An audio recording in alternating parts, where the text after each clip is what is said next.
Hey everybody, my name is Garen and this is CitizenDiplomacy.net. I'm on a mission to talk to one person from every country in the world, and today we're talking to Amaru from Bolivia. Amaru is like the perfect example of somebody who just completely defies stereotypes that we might have of a certain place, while at the same time still being an ambassador for his country. I don't know a lot about Bolivia. I guess I think about the ladies with the big like bowler hats. But here's somebody who's traveled all over the world. Speaks the Queen's English, I guess, and it just has so much to share. But it's somebody that just loves his country. He went back to his country to start a newspaper. But I feel like we probably could have spoken for 10 times longer, not run out of things to talk about. But it was a lot of fun getting to have this conversation with him. And I hope that you not only learn about Bolivia in this conversation, but maybe just kind of soak up some knowledge or some motivation from Amaru. So watch till the end, and I hope that you'll get something out of this, and I hope you enjoy it. Here's Amaru. Hey, Amaru. Hey, Garen, is that what I should call you, Garen? Yep. Am I saying your name right, Amaru? Yeah, Amaru. Amaru. Great. It's good to meet you. Yeah, good to meet you via Skype. How are you? Doing great. Yeah, I can't remember who it was that told me about you, but they were like, "Oh, if you want an ambassador for Bolivia, you need to talk to Amaru. He's the guy." Oh, brilliant. Well, happy to fill that role if it helps. Yeah. So you said that you just got back from a big adventure, huh? It sounded like you were hacking your way through the jungle. Yeah. I mean, that probably makes it sound more romantic than it was, but I was working in some remote rural communities for the past 2 weeks. I was helping out with this consultancy to do with voluntourism and social tourism and development in these kind of remote parts of the country that don't receive many visitors. Or if they do, it's usually people who turn up with a camera, take a few pictures and go, right? So it was about trying to create a more meaningful exchange between the locals and the people who were visiting.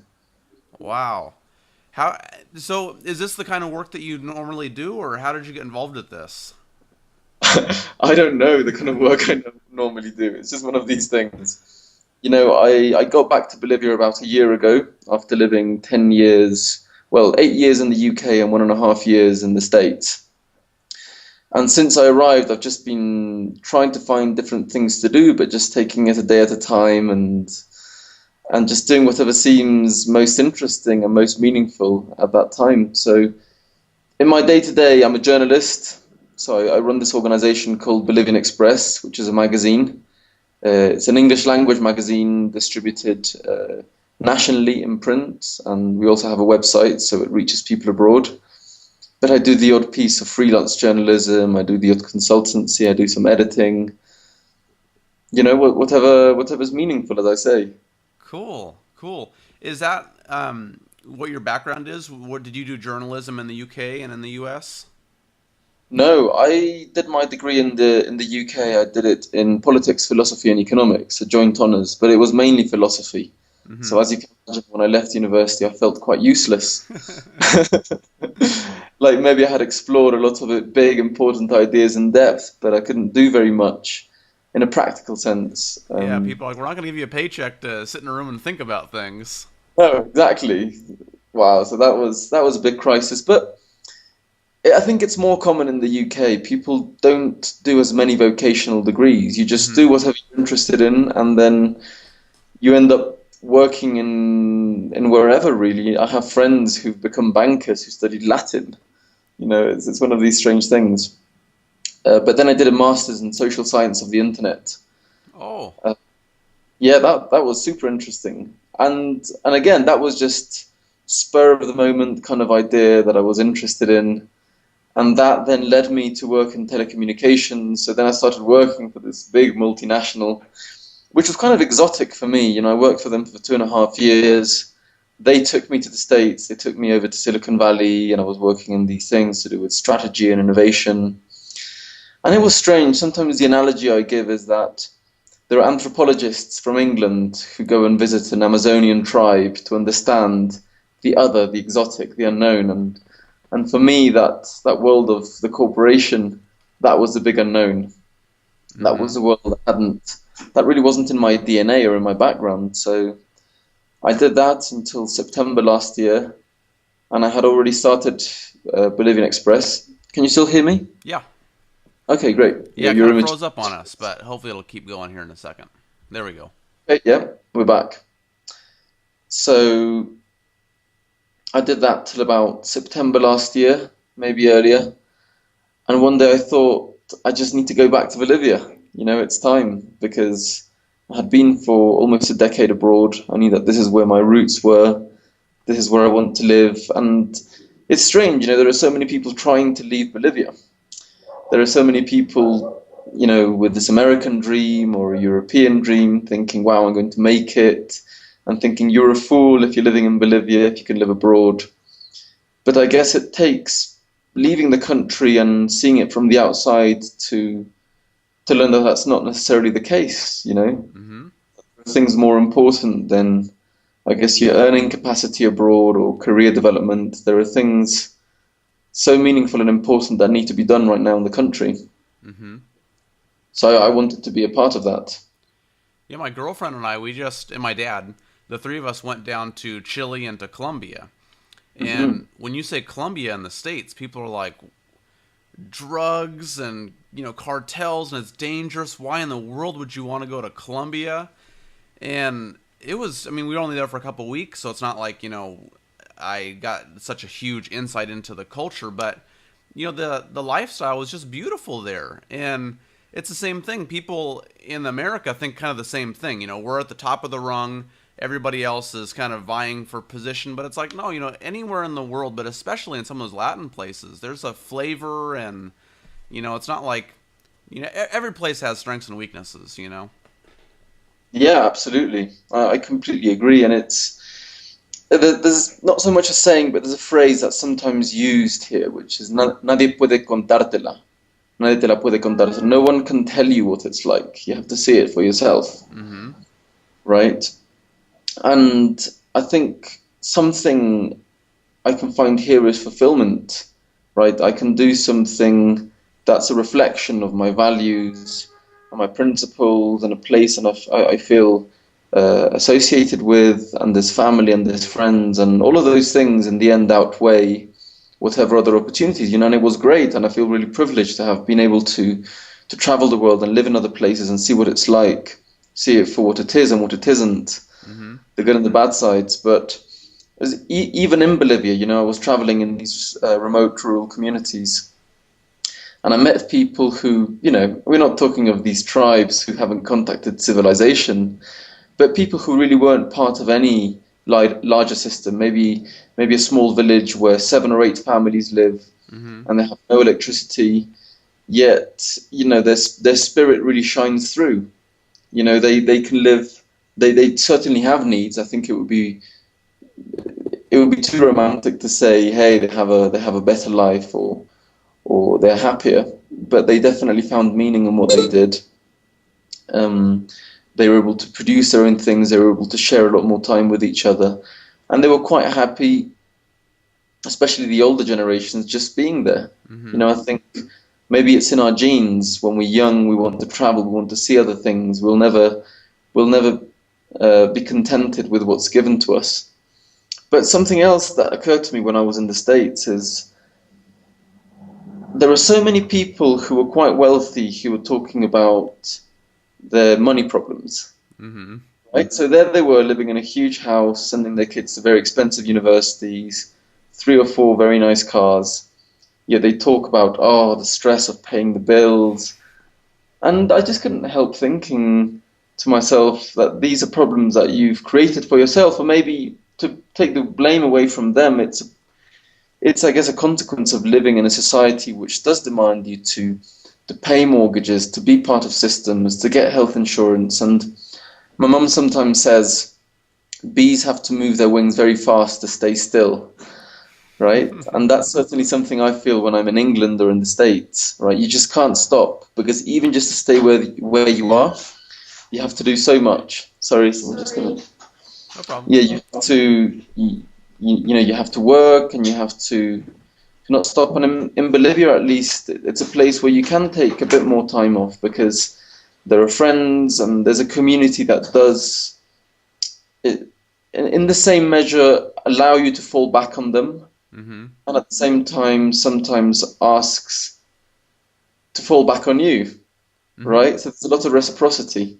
Yeah. I remember when I first moved to England, I have relatives there, and of course it was this big thing to think, oh no, where's he going to stay? He can come here for dinner or stay for a couple of days, but heaven forbid he wants to stay for a week or a month. Like we just cannot accommodate you.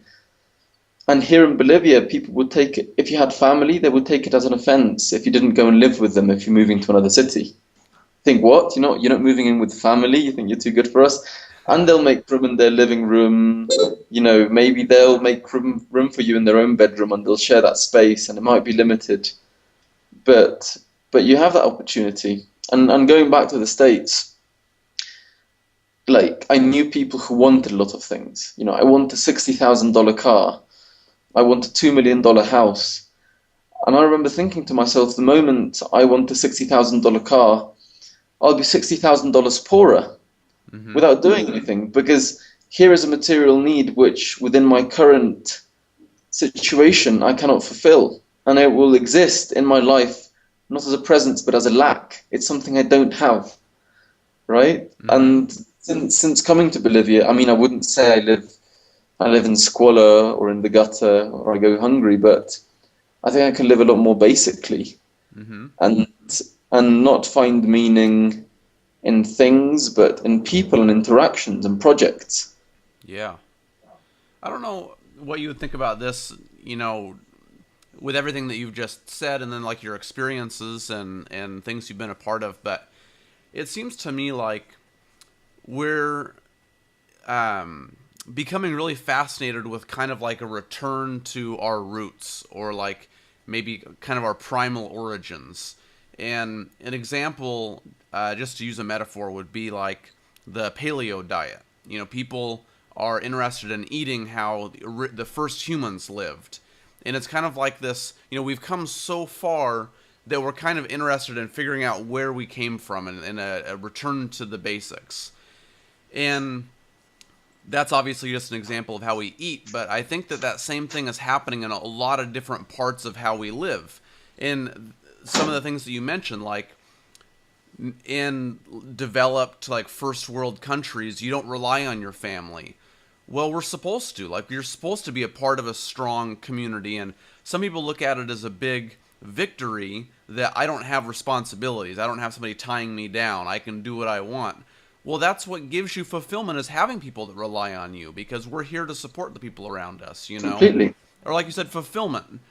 It's a big victory to make all this money. And last week I was talking to a friend of mine who, he went the corporate route. Everybody told him, you need to wear a suit and tie to work because that's what a successful person does.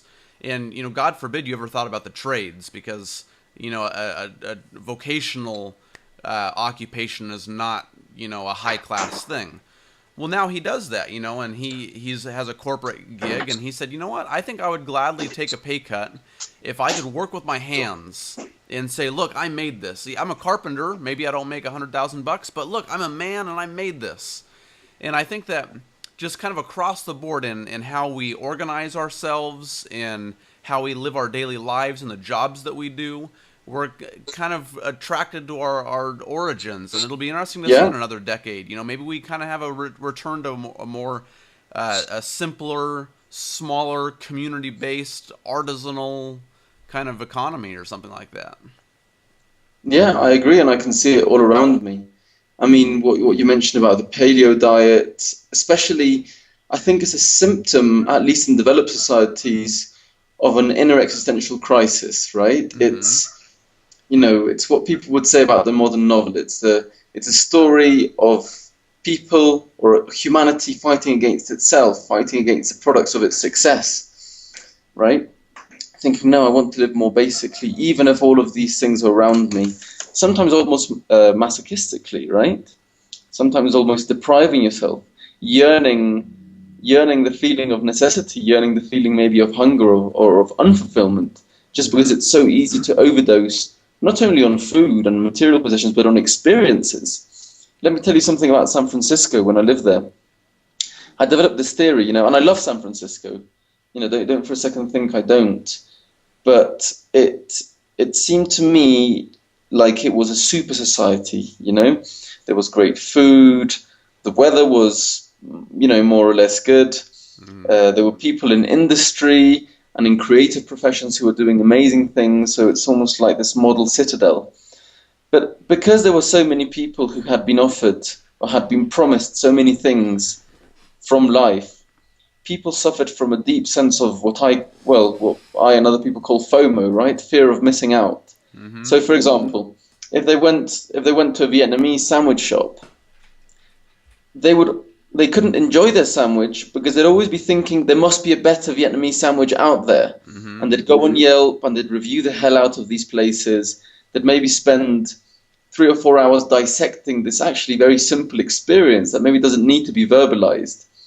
But everything needed to be optimistic, right? They felt an existential deficit, like the world owed them experiences. Right now, I want to go to the coolest festivals and I want to go to these places and I want to meet the coolest people. And then, of course, you had to go for interviews wherever you went to live because there's such a shortage of accommodation. So, what are you interested in and what do you eat and where do you go on weekends? Just to have some roommates. And although on the surface and halfway down at least, it was brilliant, and I learned loads there. I did feel this deep crisis, this deep dissatisfaction, right? That no matter what you had, it was never going to be good enough.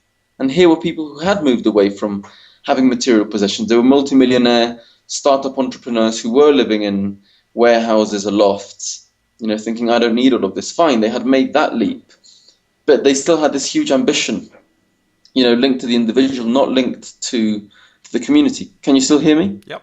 Yeah. Great. And,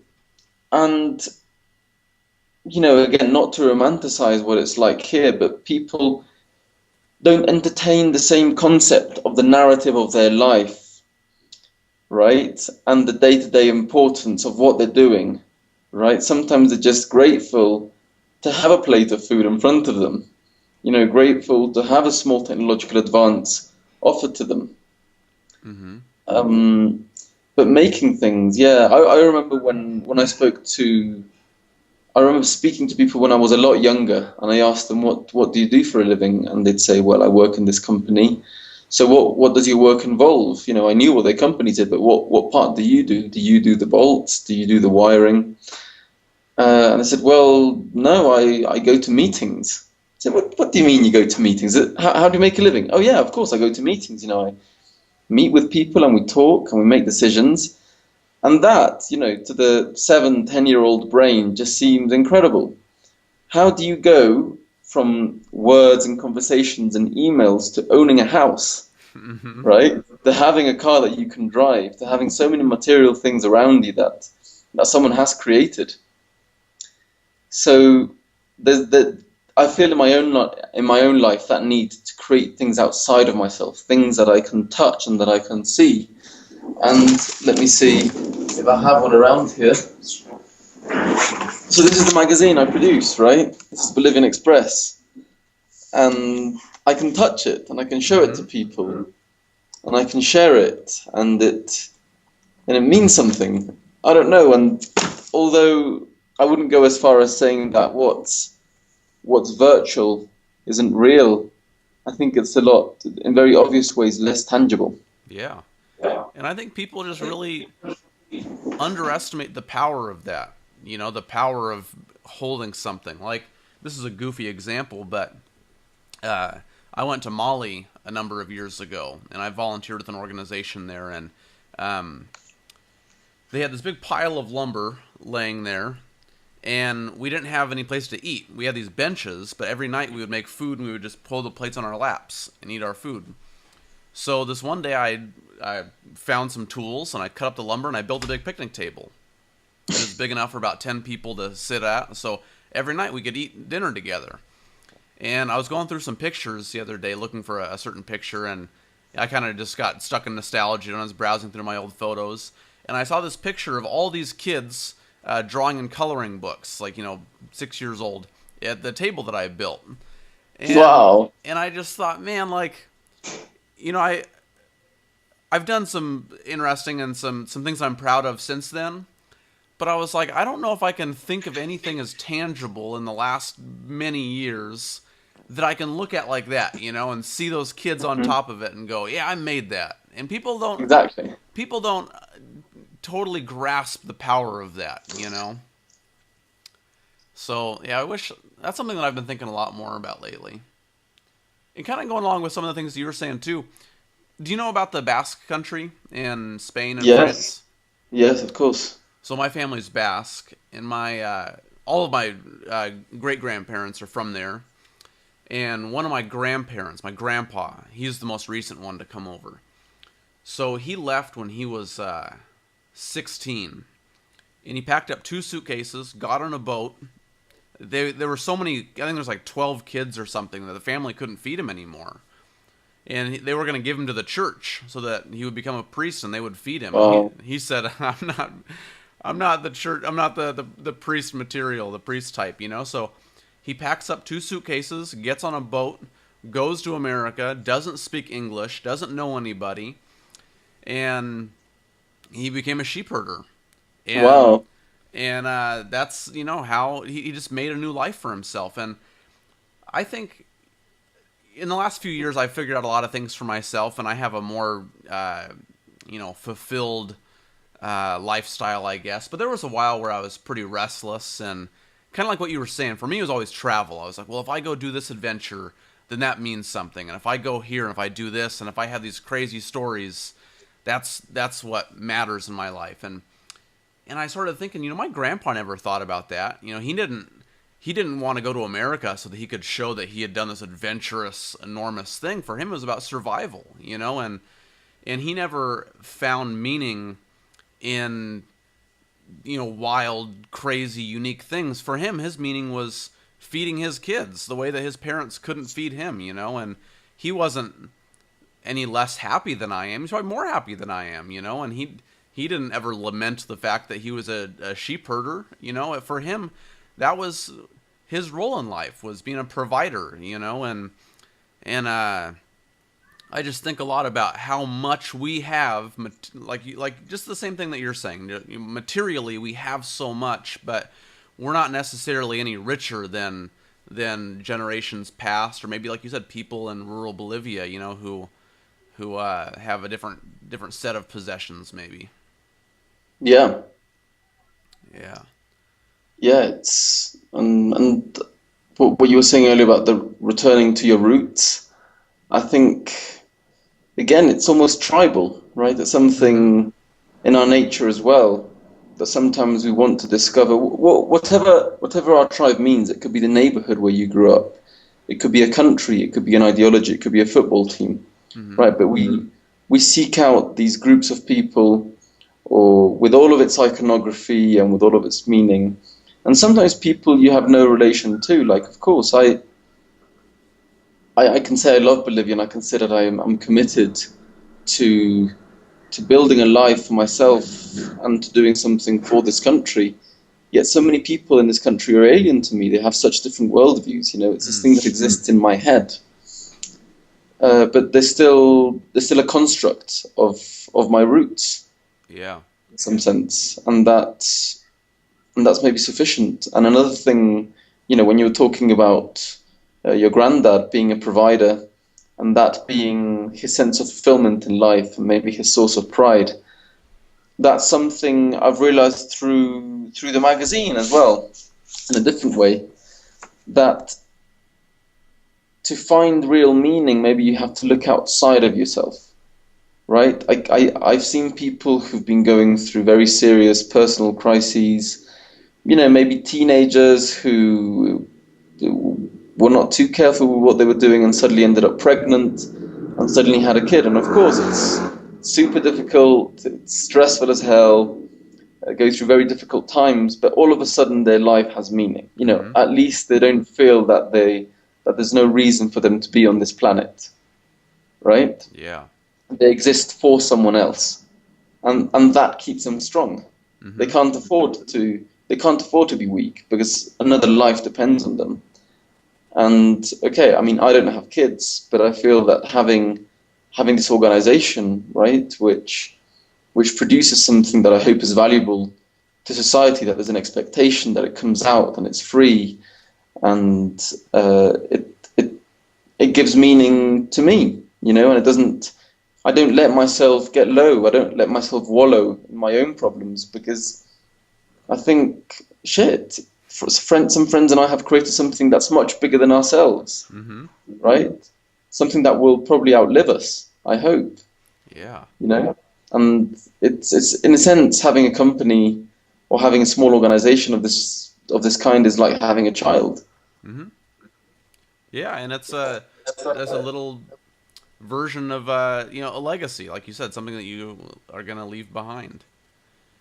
This is a subject that I've been coming back to more recently, and I'd like to explore it more because on my website I talk a lot about big, high level problems, because I talk to Hmm. people from around the world, and there's so many issues facing our world, and for me to get off on a little bit of a rant, um, the the reason why it's so applicable is because in the United States, and I don't know what your impression was when you lived there, but we're like afraid of the whole world. We look at the whole world through this lens of the war on terror. Who are the good guys, who are the bad guys, and there's all these people that hate us for our freedom. And as a result, we have a government that spies on all of our communications. They lock up journalists for speaking out against what's going on, all to keep us safe because the world is so dangerous. And I just want to show people that that's not true. The world is a whole lot more people like you and me than it is any dangerous, nefarious people. But in any case, the point is, I talk about these really big, high level issues, but I'm coming back to the point where we can't expect more out of our world and out of our countries until we expect more out of ourselves. Hmm. So just like you said, here we have these people who have kind of these existential problems in their lives and these very real issues of a lack of meaning and fulfillment and purpose. Why am I even here? So many people can't answer that question. Why am I even here? Yeah. So how can we hold our collective organizations, our countries, and our world to higher standards until we don't hold ourselves to those? And just some of the things like you're talking about, it's just as simple as creating meaning for yourself. Yeah, yeah, and learning from each other, right? We have a lot more in common with people around the world than we have things that set us apart. And a lot of the time, it's these superstructures that we live under that force us into not only seeing ourselves as different, but seeing ourselves as enemies, right? Thinking in terms of allies and enemies, and maybe that's a tribal thing as well. But like if you got me thinking, what does Bolivia have to teach to the world, or what does Bolivia have to show or share with the world? And there's a concept that's been used here by various people. It's been used politically in some respects, but it's been used more spiritually and more philosophically in others. It's a concept called summa camania, Okay. S-U-M-A, camania with a Q, Q-A-M-A-N-A, Okay. summa camania. And summa camania is a word in Aymara, one of the native languages of Bolivia, which means living well, right? And living well is contrasted with living better, right? It Not says living living bad, well, but living better. yeah.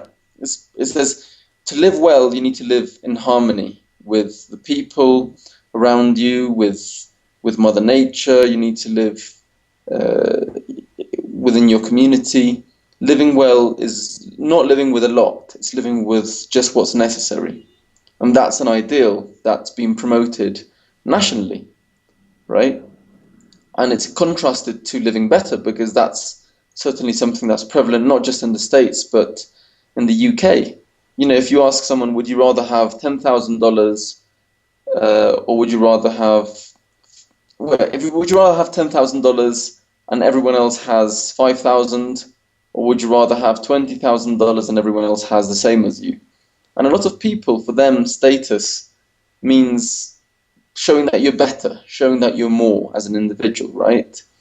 So this is This is in contrast with living better. And you might find this interesting, but in Bolivia we have a Vice Ministry of Decolonization, right? It's an official appointed person. In this case, it's Felix Cardenas. You know, he has some crazy ideas, but we interviewed him for the magazine a few months ago, and he said some very interesting things. And I was just looking up the article, and I'd like to share some quotes Yeah.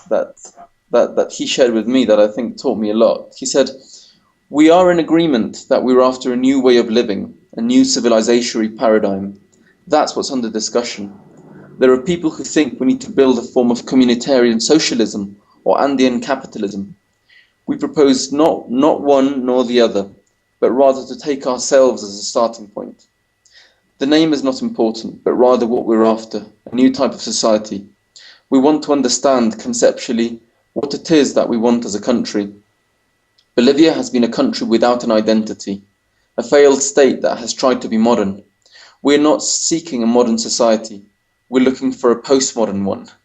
It's crazy, right? From a government official. He says, "For me, living well is a consequence rather than an objective. It will only come into effect when there's true interculturality, when we can be proud of who we are and be strengthened in our identity. Socialism and capitalism are Siamese twins. The only thing they concern themselves with is managing capital. Those on the right want the market to control it. Those on the left want the state to be responsible. Yet they're both industrializing and predatory. Identity involves our capacity to strengthen ourselves. We cannot continue projecting the image of impoverished Bolivian indios searching among the rubbish, asking Europe for help. It's to exploit the poverty of these people instead of showing their lives and worldviews. Communitarian tourism would involve an equal exchange. For an English family, for example, to live alongside a Guarani family, and for this process to be managed by the family itself.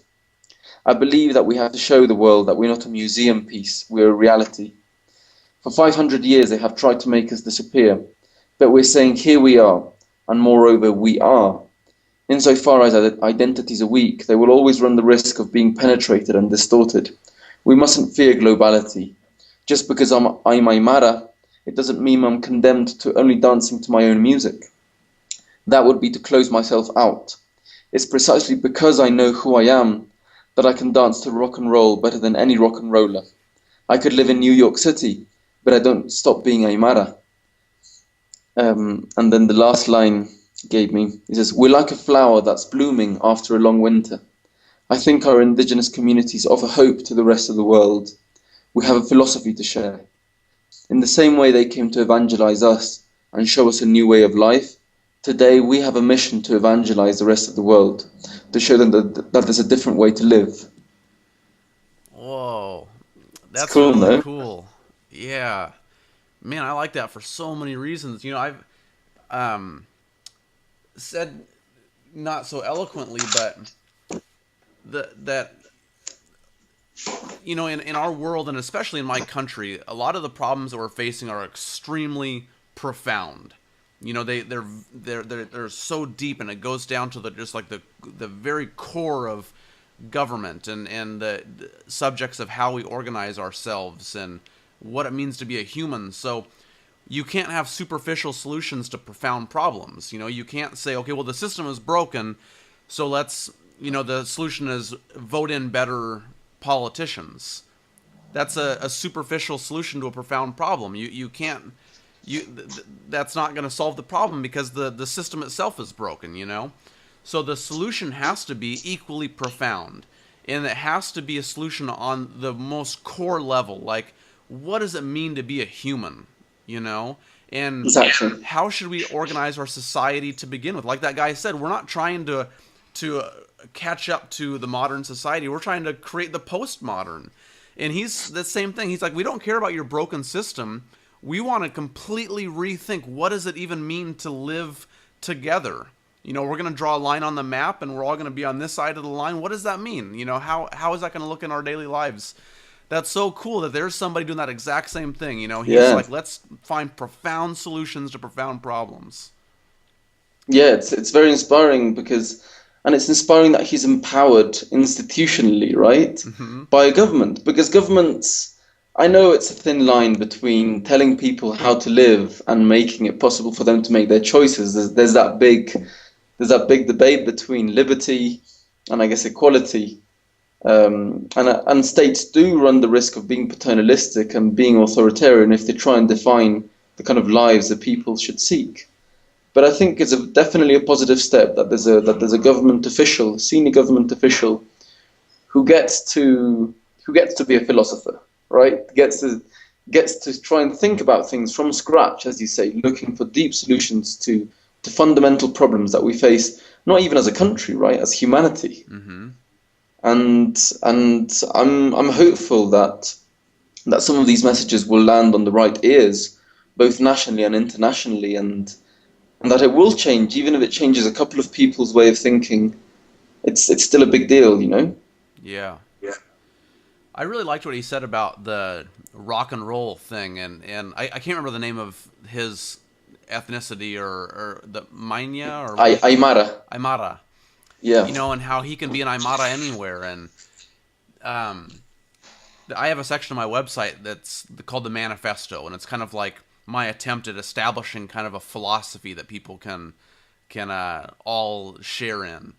And that's one thing that I think that people need to realize is that you being proud of your culture is not a threat to my culture. Like, who you are is not a threat to who I am, and it's the opposite.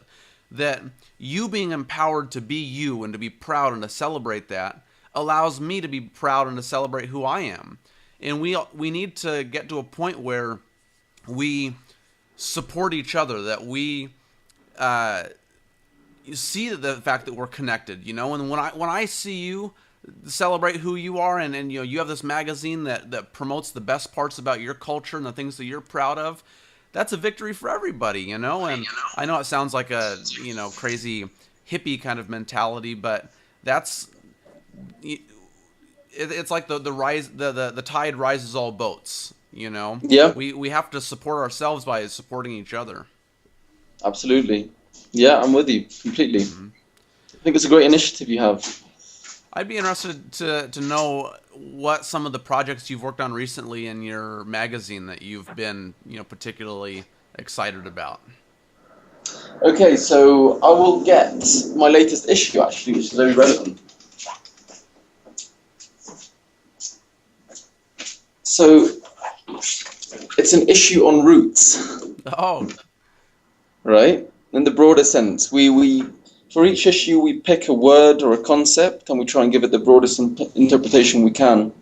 And here we have a picture we took of a potato, right? Which is it's a crop which defines Bolivia. okay. We have the greatest variety of potatoes around the world, and when the colonizers came in the 15th century, that's one of the first things they took back, right? And which marked the history of civilization, Mm-hmm.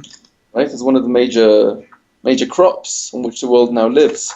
I didn't But learn as about part that of our, until just a couple weeks ago. We always think about like the Irish being the potato people, yeah, but it's not indigenous to Europe, huh? It no, came, it came from here. yeah. And in this issue, so we've had the privilege to have some very interesting people come and work with us. So this girl called Katie Stahl, she was born in Bolivia, but she was abandoned on the steps of a bank here in Bolivia, in Oruro. And they picked her up and they took her to a children's home. And then she was adopted by an American family. And aged 6 months old, she went to the States, and she lived there with her family. And she came back for the first time in 19 years. For the first time in her life, she came back to where she's from. Mm-hmm. And she wrote this really beautiful piece called Lost and Found, where she retraces the steps her parents took and goes back to that same orphanage she came from, goes back to that bank where she was left when she was a 3-month-old child. Wow, and it's a very, very powerful story about your roots. Neat. She even went to the National Library and found the newspaper of around those months where there was an ad in the paper saying that this child has been lost. We're looking for its parents. So you can see the newspaper clipping there. Whoa. Yeah, so she's tried to piece together her life through a story that she can share with other people. Then we have an article about Sumacamanya, written by this girl from the Philippines called Ryle, who also spent a couple of months with us. Now, I don't know whether I explained this, but we have a strange and interesting business model as part of the magazine, right? Because we could not survive if it was just through advertising. A number of magazines have tried, and especially because we want to produce a high quality, glossy, colorful magazine, high production value. That, as I say, we want it to be free. And of course, we have no sources of local income. So what we do is we organize journalism training programs for people who come from abroad. Right, so we don't call them internships because in reality, it's a lot more resource intensive to help someone from outside produce a piece than it is to pay a professional journalist Mm-hmm. to write it for you. Right, but we offer them, production and interpreters, and we try and give them all of the support and infrastructure needed for them to write a piece from them, right? To be able to see Bolivia from the outside and then to publish it. And with the money that they pay, we subsidize the cost of printing the magazine. So if somebody's like a journalism student in the U.S. and they go, okay, Yeah, for a semester, I'm gonna go down and hang out with Amaru and his guys, and then I'll have something to show. exactly, Cool. exactly. And we give them all the editorial support, so that they can publish something solid, something well researched, so that they can learn in the process. But also what we're looking is to create ambassadors of Bolivia, right? Because I've met so many people abroad who have been to Bolivia, but maybe they have had such a superficial tourist experience that they say, "Oh, I know your country," and I say, "Okay, well, tell me about my country. What did you see?" Well, I saw the Salar de Uyuni, I saw the monolitos. You have such a beautiful country. And I said, "Well, did you talk to anyone there? Did you learn what problems these people have, or what things they have to share with the world?" And they'd say, "Well, no, I haven't." So that's what we want. Those are the kind of interactions we want to create. We want Mm-hmm. to allow people who are completely alien to the society to come in and really be able to have a genuine experience and to be able to share it with the world through the article and through the magazine. And that's Great. what we're about.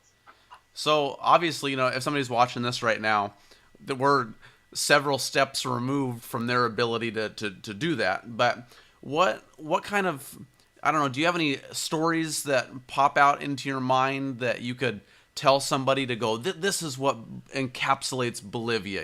If you want to know what Bolivia is all about, this is what it means to me. Or do you have anything like that? Yeah, of course. I mean, I know what Bolivia means to me, and it's definitely not the monolitos or the salar or the beautiful scenery, which I don't know if I'm entitled to be proud of that because I'm not a part of it. It's just given to us Uh huh. there. It's in nature. But to me, Bolivia means chaos. Well, at least my city, La Paz, right? It means chaos. It means strange smells on the streets. It means cables and wires tangled up on the lamppost. It means sometimes bureaucracy. Um, it means people being late for meetings. And despite all of those things, it means piracy, all of those things which sound very negative and scary, and people would think, like, hell, I'm not visiting that country. That's what's beautiful about this place, is Mm-hmm. that you can love something so weird and such a weird mix. There's a lot of syncretism here, right? So the part of the country that I identify with is precisely these culture clashes because I'm a product of them. My mother's English, my father's Bolivian. My mother came from a very well-to-do family in England, probably quite snobbish, and my dad came from a very indigenous family here, where my grandmother wore a pollera and she was a coffee farmer. And it's at least the city is defining its identity through these contradictions, through these things which are irreconcilable. But you join them together and you create this kind of Frankenstein. You create a new thing that has its own new meanings. And wow, there's this beautiful bar just down the road called La Costilla de Adán, no? Adam's Rib. And it was featured in the New York Times as a great place to visit in La Paz. and people have called it a tribute to Andean pop, right? It's incredibly kitsch. It has all of these things that, a lot of locals, things that a lot of locals snub and don't identify with, and they think, oh no, that's so cheesy, that's in such bad taste. But a lot of the time, tourists come and they see these things and they think, wow, this is incredible. And people here get obsessed with one of the biggest flea markets, maybe in the world, but definitely the biggest one in South America. It's called La Feria 16 de Julio, and it extends over miles and miles. And basically, part of this city called El Alto, which is next to La Paz, becomes a market, right? Because everyone sells and everyone buys things. Everyone's in that exchange, right?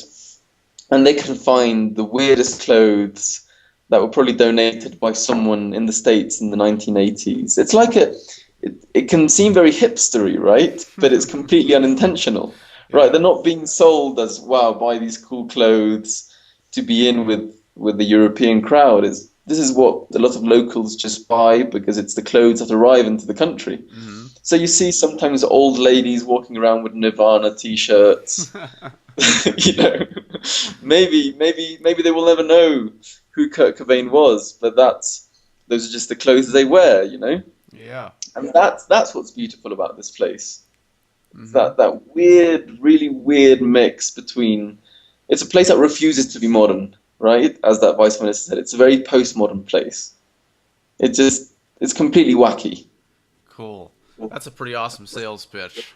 I'll have to come down to Bolivia. Oh, you need to come. It's such a wonderful place, and it's very cheap as well. That's a good selling point. Once you arrive, you pay for your ticket. You can live with very little here. Food from all around the world.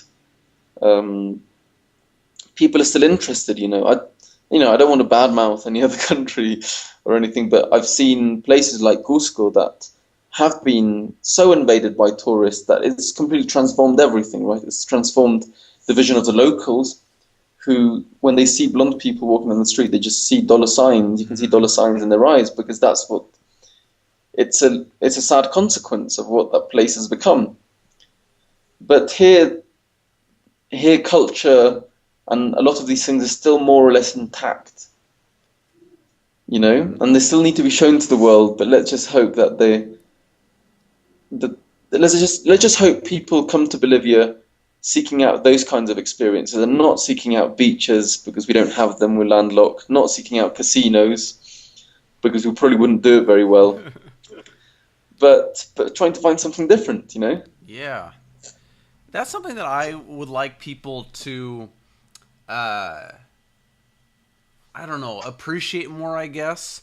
Because when we were in Colombia, uh, so my dad, just being that he's older, I'm not gonna say that he's not adventurous, because he's totally adventurous. Like him and I, we rode motorcycles from America all the way down to Panama together, Wow.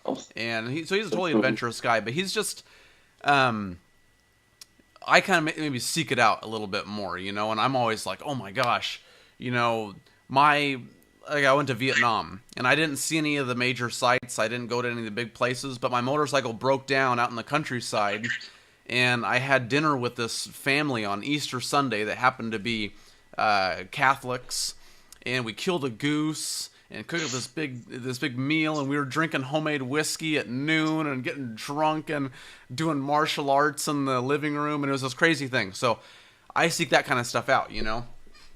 The point is, we went to South America. We went to Chile and Colombia, and my dad, he sees all the noise and the traffic and the commotion, and he was like, "Man, it's kind of chaotic here. There's a lot of chaos."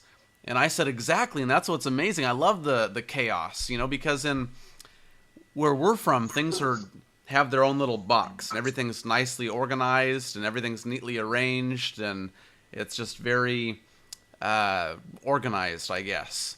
And I like that chaos. That's where you have the opportunity to kind of get in the cracks of the chaos and really soak up stuff, and learn about a place, or maybe even for you as an entrepreneur, like that chaos allows you the opportunity to find your space to fit in and produce something. Yeah, yeah, to create from chaos. don't fight it. Join it. Mm-hmm. Be part of the chaos. Yeah, for sure.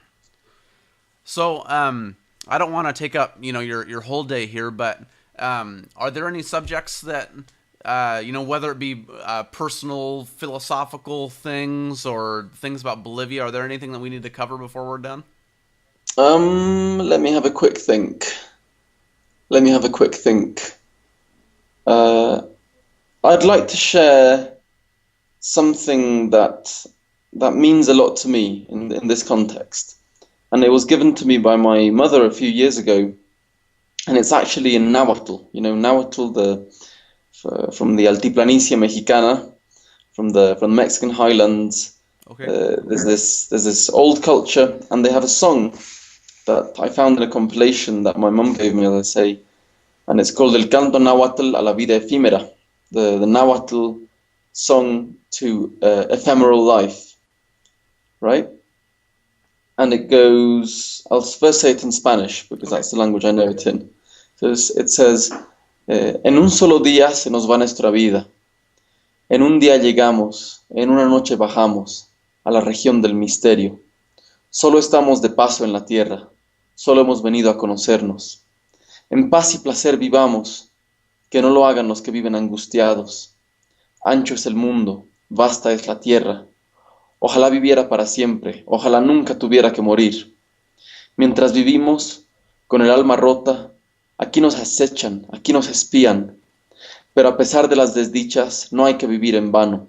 Ojalá viviera para siempre, ojalá nunca tuviera que morir. So now I'll translate it. So I hope I can do this simultaneously and my brain doesn't fry up. But it goes, in a single day we arrive, in a single night we descend to the region of mystery. We're only passing through Earth. We have only come here to meet one another.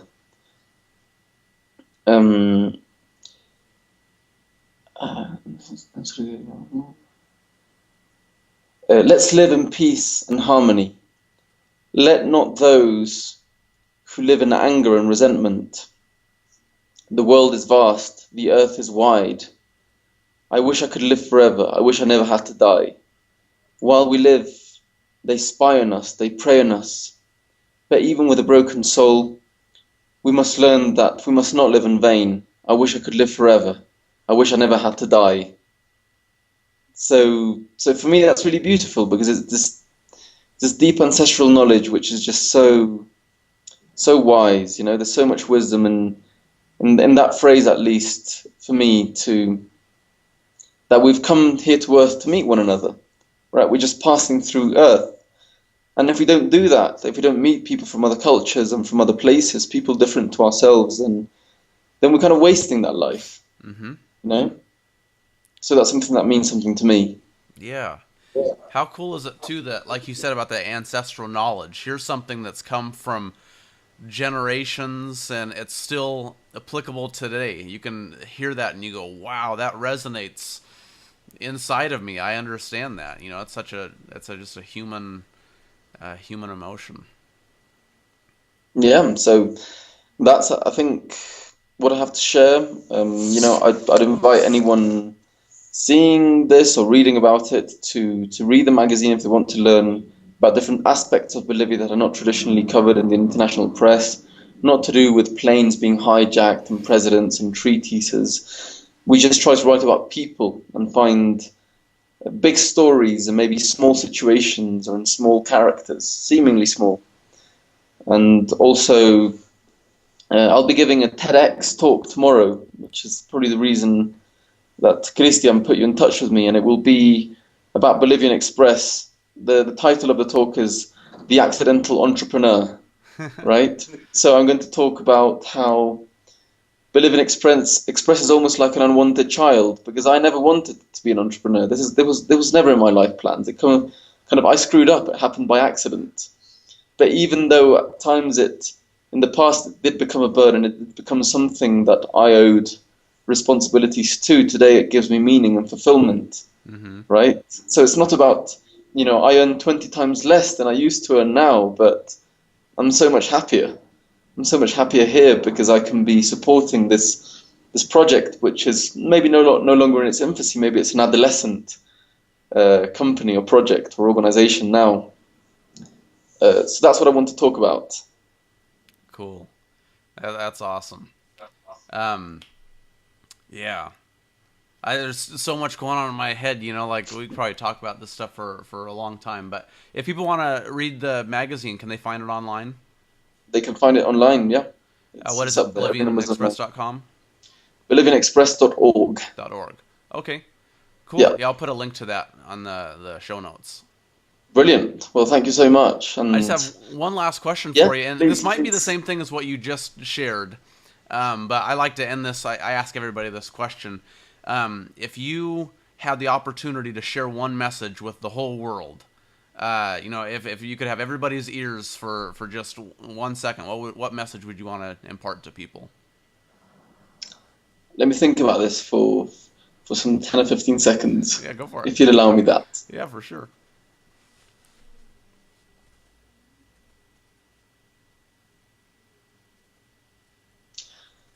I'd like to share with the world that the message that uh, that life is the search for meaning. That's what life is, and the closest thing to success or happiness or whatever thing it is you value can be found through searching for that meaning and trying to be in the world the embodiment of something that means something to you.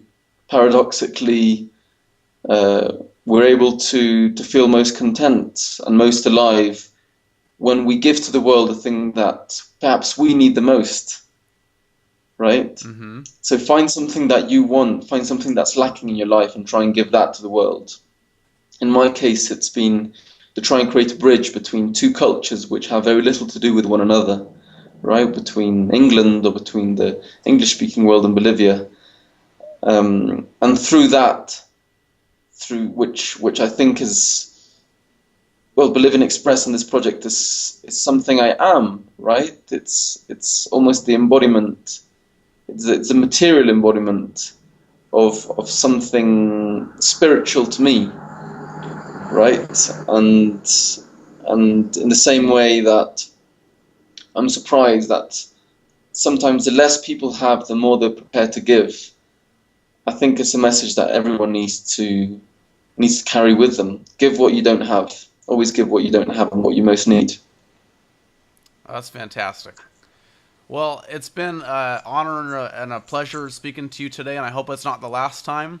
And Yes, absolutely. if Citizen Diplomacy can ever be of service to Bolivian Express, please let me know. Absolutely. I'm sure we can find things that we can work on together. And and yes, and congratulations on your project. I think it's wonderful what you're doing. My thing is just pretty much the exact same thing. Just creating opportunities for people to see each other's faces. So yeah, if we can ever collaborate, let's do it. Brilliant. Well, all the best. You as well. Saludos, amigo, from Bolivia. All right. Talk to you Ciao, later. ciao. Like I said, we covered a ton of information in that interview. We talked about a lot of different topics. So hopefully Amaru can just be somebody who, A, is just a representative for his country in your brain, that when you think of Bolivia, his face pops up. But then also just on a human level, just as a guy who's doing cool work with an exciting story. I hope that maybe you drew some motivation out of that. So I hope that you enjoyed it, and I hope that you will check back often for more interviews. Thanks.